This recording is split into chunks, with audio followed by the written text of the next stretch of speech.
जीवन तीन सभाओं में से होकर गुजरता है।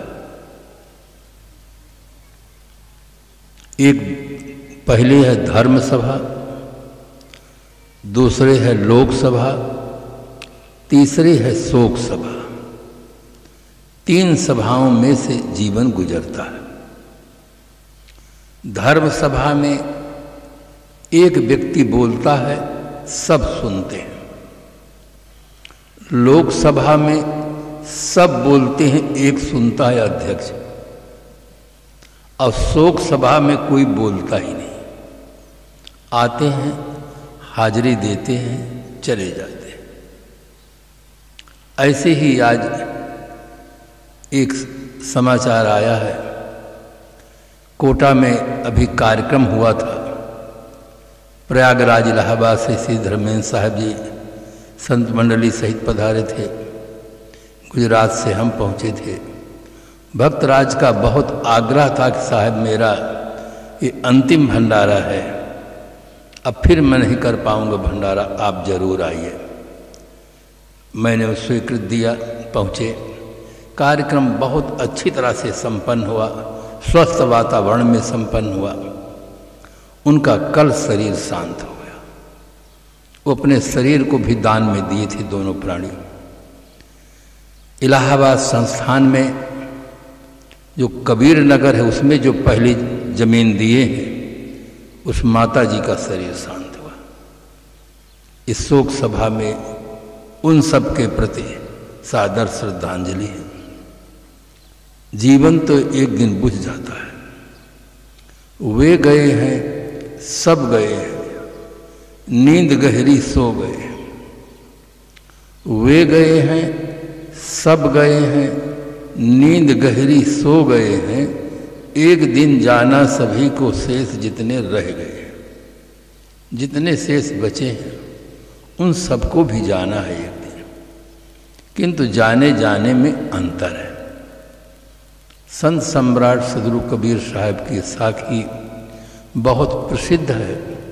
आया है सो जाएगा, राजा रंग फकीर। एक सिंहासन चढ़ चला, एक बंधा जात जंजीर। संसार में जो भी व्यक्ति जन्म लेता है, एक दिन उसे जाना होता है। इस धराधाम में अवतार कहलाने वाले आए, तीर्थंकर कहलाने वाले आए, पैगंबर कहलाने वाले आए, ईश्वर के पुत्र देवदूत कहलाने वाले आए, बड़े बड़े राजनेता वैज्ञानिक कहलाने वाले आए, बड़े बड़े सिद्ध महात्मा कहलाने वाले आए। एक दिन सबको यहाँ से प्रस्थान करना होगा। ये संसार का अटल नियम है, प्रकृति का शाश्वत नियम है। वैसे और गहराई से देखें तो जैसे घड़ी होती है, घड़ी में हम चाबी भर देते हैं, घड़ी 24 घंटा चलती है। जब 23 घंटा 58 मिनट बीत जाता है तब भी घड़ी टिक टिक करती है। 59 मिनट पूरा हुआ तब भी घड़ी चलती है। और अंतिम जब 60 मिनट हुआ घड़ी बंद हो जाती है। तो क्या घड़ी 1 मिनट में बंद हुई है? घड़ी को बंद होते होते 24 घंटा लगा है। घड़ी निरंतर चल रही थी और निरंतर बंद भी हो रही थी। चलना सबको दिखाई देता था, अब बंद होना विवेकी को दिखाई देता था। जिसके पास ज्ञान दृष्टि है उसको दिखाई दे रहा था कि घड़ी चल भी रही है, बंद भी रही है। दोनों क्रियाएं एक साथ साथ हो रही हैं। आदमी जी भी रहा है और आदमी मर भी रहा है। दोनों क्रियाएं साथ साथ होती हैं। किंतु आदमी जी रहा है ये सबको दिखाई देता है, किंतु आदमी निरंतर मर भी रहा है ये उसको दिखाई देता है जिसके पास भीतर की आंख होती है। उसको दिखाई देता है कि आदमी निरंतर मर भी रहा है। भीतर की आंख की बहुत बड़ी महिमा है। उघरहि बिमल बिलोचन हिय के मिटहि दोष दुख भव रज नीके। भीतर की आंख कैसे होती है? एक छात्रा थी, छुट्टी हुई, बस की प्रतीक्षा में बस स्टैंड पर खड़ी थी। एक चंचल प्रकृति का लड़का आया, उसकी शकल को देख करके व्यंग भरे शब्दों का प्रयोग किया कि अरे चंद्रमा तो रात में उदय होती है, दिन में कैसे उदय हो गई। वो तुरंत समझ गई कि मुझे कहा। उसने तुरंत उत्तर दिया कि उल्लू तो रात में बोलते थे, उल्लू दिन में कैसे बोलने लगे। अब उसके भीतर की आंख थी, तुरंत उत्तर दिया उल्लू तो रात में बोलते थे, उल्लू दिन में कैसे बोलने लगे। तुरंत हट गया, 9-2-11 भाग गया। भीतर की आंख चाहिए। 2 प्रकार की दृष्टि होती है, एक कैमरे की दृष्टि होती है, एक एक्सरे की दृष्टि होती है। रंगीन कैमरा हो, अब व्यक्ति मुस्कुराता हो, उसका आप फोटो लीजिए, बहुत सुंदर फोटो दिखाई देगा। उसी व्यक्ति का फोटो आप एक्सरे से मशीन से ले लीजिए, फिर देखिए वो कितना सुंदर दिखाई देता है। एक्सरे मशीन की दृष्टि इतनी सूक्ष्म होती है कि वो त्वचा और मांस को पार करके शरीर की असलियत को दिखाती है कि शरीर क्या है। शरीर केवल हड्डियों का जोड़ है, जगह जगह पर सब शरीर का जोड़ है या हड्डियों का जोड़ है।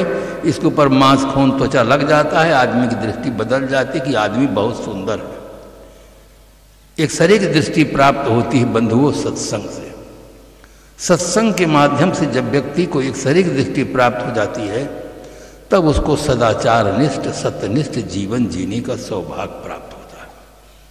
इसलिए हर आदमी को चाहिए, अगर आदमी अपने जीवन में वास्तविकता का बोध चाहता है तो संतों के सत्संग से, अच्छे ग्रंथों के अध्ययन से ये दृष्टि उसे प्राप्त होती है। दोनों का सहारा लेना चाहिए, क्योंकि संत तो आते हैं, कथाएं कह के सुना करके चले जाते हैं। बादल आता है, वर्षा करके चला जाता है, किंतु खेतों को, वनों को, उपवनों को हरा भरा कर जाता है। इसी प्रकार से संत आते हैं, शिक्षा देकर चले जाते हैं, जिज्ञासुओं को हरा भरा कर जाते हैं। किंतु अस्थायी रूप लेने के लिए हमें साहित्य चाहिए, अच्छे से अच्छे ग्रंथों का अध्ययन चाहिए। आज आदमी भौतिकता के क्षेत्र में बहुत ध्यान दिया है और उसे संतोषजनक सफलता भी मिली है। आप जो वृद्ध व्यक्ति हैं वो देखे होंगे पहले मकान कैसे रहते थे, गलियां कैसी थी, पढ़ने की कहाँ इतनी सुंदर व्यवस्था थी, बच्चों को कितने दूर जाना पड़ता था, बहुत कम लोग पढ़े लिखे मिलते थे। अब आज तो घर का प्रत्येक सदस्य शिक्षित है, आधुनिक युग के उपकरणों से सुसज्जित है, बहुत कुछ सुविधा है। पुराने ज़माने में जो राजाओं महाराजाओं के यहाँ सुविधा थी, उससे ज़्यादा आज सामान्य लोगों के पास सुविधा है। राजा महाराजाओं के पास नौकर रहते थे पंखा चलाने के लिए, और आज बटन दबा दो पंखा चालू रहता। ये नहीं कहता कि मैं थक गया हूँ बंद करो, कुछ नहीं, बहुत सुविधा है। इतनी सुविधा के बावजूद भी आदमी भीतर से दुखी क्यों है? क्या कारण है कि आदमी बाहर से बहुत संपन्न है, भीतर से दुखी है? इसके कारण पर एक शायर ने चिंतन करते हुए 2 लाइन में इतना सही उत्तर दिया है कि हर आदमी अगर अपने जीवन में देखेगा तो उसका उत्तर सही मिलेगा कि क्यों दुखी है इतनी संपन्नता के बावजूद भी। उसने कहा, आज आदमी के पास TV set, sofa set, dinner set, golden set, diamond set, सब सेट है, केवल माइंड अपसेट है। उसके पास सब सेट है, उसका माइंड अपसेट है, उसकी सोच गलत है, इसलिए आदमी दुखी है। और जब तक आदमी का माइंड सेट नहीं होगा, आदमी सुखी नहीं हो सकता है, चाहे जितने बड़े पद पर हो जाए। राष्ट्रपति पद पर सद्दाम हुसैन थे और उनके पास इतना धन था कि बाथरूम के नल सोने के लगे हुए थे। अमेरिका की फौज जब वहाँ पहुँचती है तो सबसे पहले वहाँ स्नान करते कि अब दोबारा चांस नहीं मिलेगा। सोने के नल लगे, निकलेगा तो बंधुओं पानी ही की और कुछ निकलेगा। धन इतना ज़्यादा था कि सोने के नल लगे थे। पद इतना बड़ा था कि राष्ट्रपति पद पर थे, राष्ट्र के सर्वोच्च पद पर विराजमान थे, किंतु भीतर की स्थिति अच्छी नहीं थी। भीतर की स्थिति अच्छी नहीं थी। उनके दामाद ने थोड़ा सा कह दिया कि थोड़े दिन के लिए आप ये पद छोड़ दीजिए, तुरंत गोली मार दिए। भीतर उनके ऊपर मुकदमा चला और मुकदमे में उनको फांसी की सजा हो गई। विश्व के इतिहास में पहली घटना है जो राष्ट्रपति के पद पर होते हुए व्यक्ति को फांसी की सजा हो गई। आदमी का माइंड अपसेट है। माइंड अपसेट होने से आदमी दुखी है। कैसे होगा?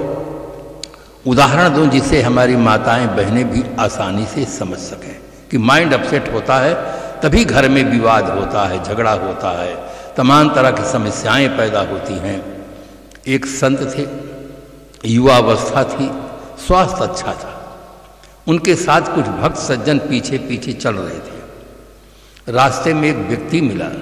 संत के स्वास्थ्य को देखकर उसके अंदर ईर्ष्या की आग लग गई।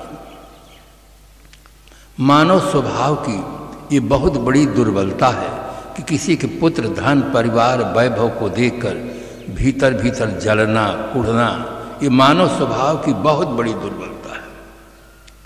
किसी ने बहुत सुंदर शब्दों में कहा, फूल को देखो तो हंसता और महकता है, बुलबुल को देखो तो मस्ती में चहकता है, मगर इस इंसान को क्या हो गया भगवान, जब देखो तब कुढ़ता है या बहकता है। संत के स्वास्थ्य को देखकर उसके अंदर आग लग गई ईर्ष्या की। उससे रहा नहीं गया। उसने कहा, पता नहीं ये महात्मा किस चक्की का पीसा आटा खाते हैं, इतने मोटे, इतने तगड़े। उसकी बात को सुनकर संत तो मुस्कुराए और चलते रहे। किंतु सज्जनों को अच्छा नहीं लगा कि हमारे गुरु जी को कुछ खिलाया नहीं, कभी इनसे कोई परिचय नहीं, गुरु जी को ऐसा क्यों कह दिया कि पता नहीं किस चक्की का पीसा आटा खाते हैं, इतने मोटे, इतने तगड़े। जब गुरु जी कुछ नहीं बोले तो शिष्य भी अपने मन की बात मन में पचा डालते हैं, वो भी चलते हैं।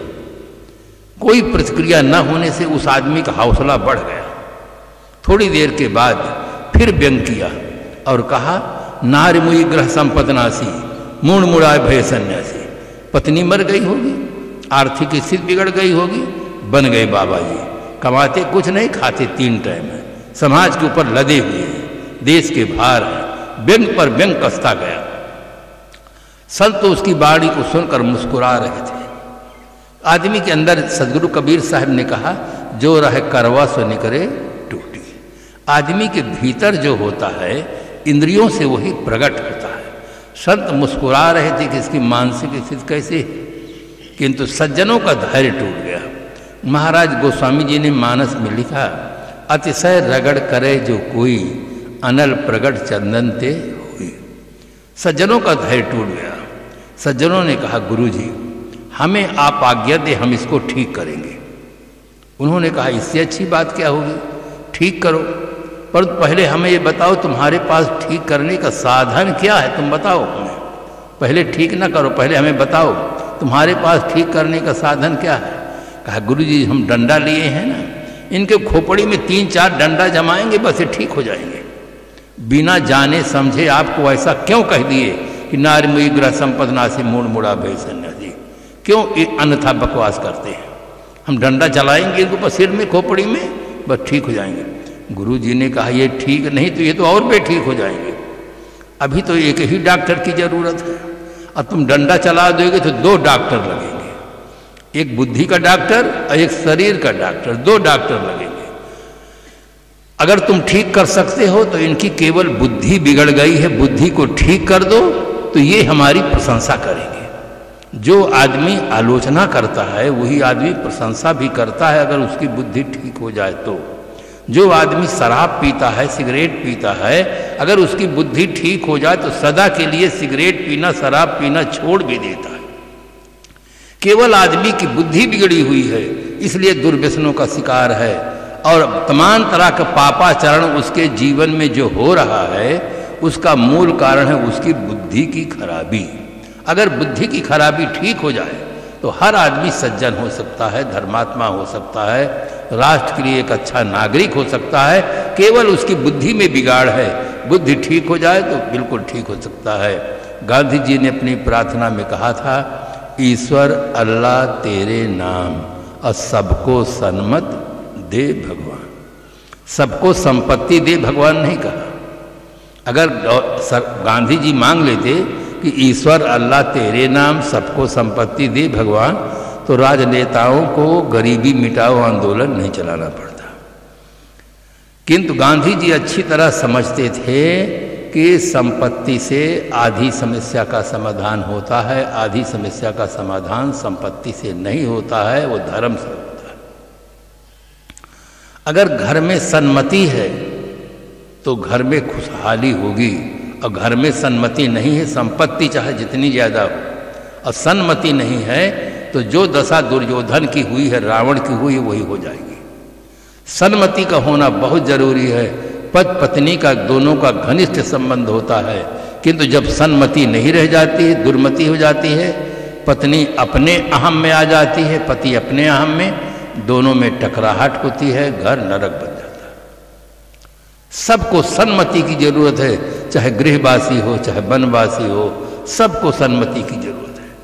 सन्मति न होने पर आप साधु डिपार्टमेंट में देखे होंगे कि साधु हैं, बड़ी बड़ी जटा रखाए हैं, वो क्या कहते हैं, बम बम शंकर लहरी, जो न पिए गांजा की कली वो लड़का से लड़की मिली। गांजा के दम लगाते, सिगरेट पीते। एक कार्यक्रम था, हमारा भी निमंत्रण था, हम भी पहुंचे हुए थे।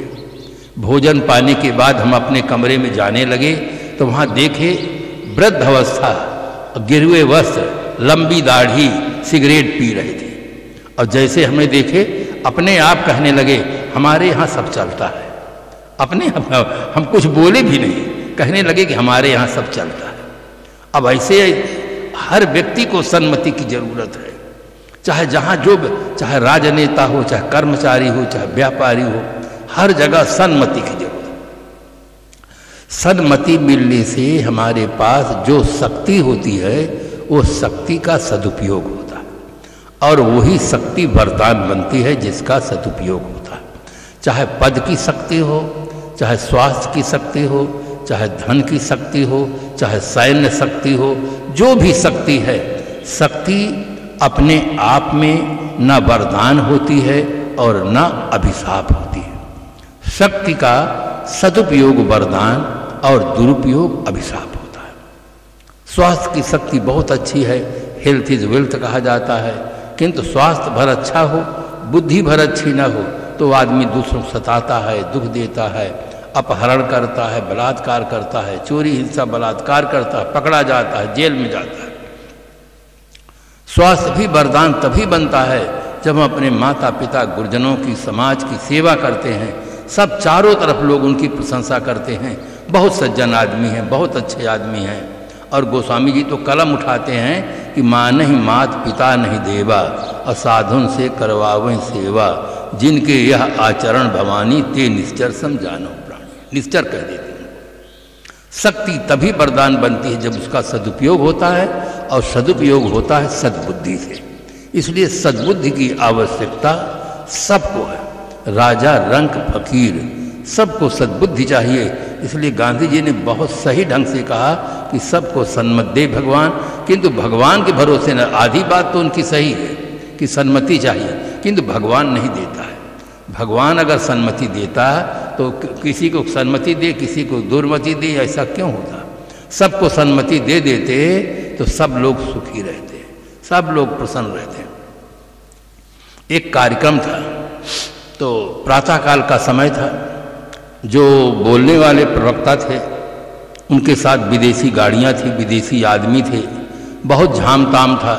हम लोग भी सुन रहे थे।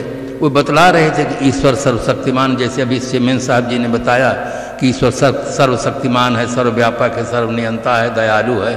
उसके सारे विशेषण लगाते हैं, और मंदिरों में जो कुछ होता है वहाँ कोई सुरक्षा नहीं। तो बता रहे थे कि भगवान ने सृष्टि कैसे बनाया, संसार को कैसे बनाया, वो सर्वशक्तिमान परमात्मा है।